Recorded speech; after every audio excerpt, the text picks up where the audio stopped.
Nagsimula sa simple na pasulyap-sulat, nagpapapansin sa'yo.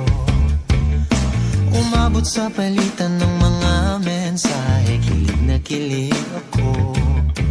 Kumusta, kain na, hello